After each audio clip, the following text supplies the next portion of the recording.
প্রিয় নেতৃবৃন্দ, আমরা দীর্ঘদিন এই শ্যামবাগের আনাচে কানাচে, শ্যামবাগের এমন কোন পরিবার নাই যে পরিবারের সাথে আমার ব্যক্তিগত সম্পর্ক নেই,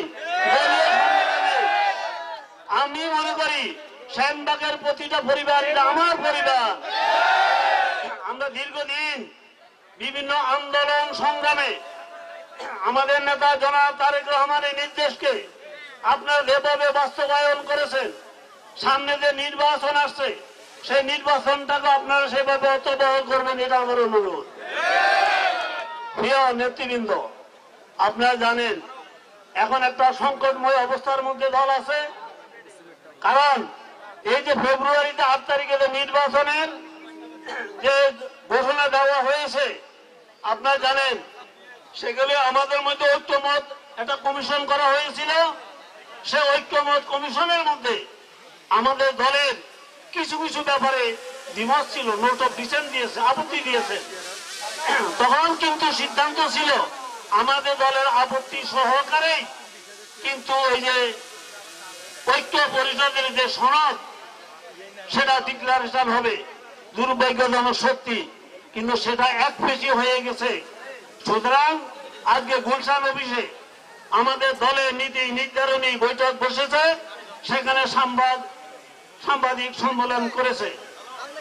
ইনশাআল্লাহ আপনারা যদি সবাই মাঠে ময়দানে প্রতিটা ঘরে ঘরে শহীদ রাষ্ট্রপতি জিয়াউর রহমানের শরিকেরা, বেগম খালেদা জিয়ার শরিকেরা, আমার নেতা জনাব তারেক রহমানের অনুসারীবৃন্দ, আপনারা যদি মা বোনদের কাছে দলের সালামটুকু পৌঁছান, এই বাংলাদেশের যত উন্নয়ন তার মেন স্টেক হোল্ডার হল শহীদ রাষ্ট্রপতি জিয়াউর রহমান।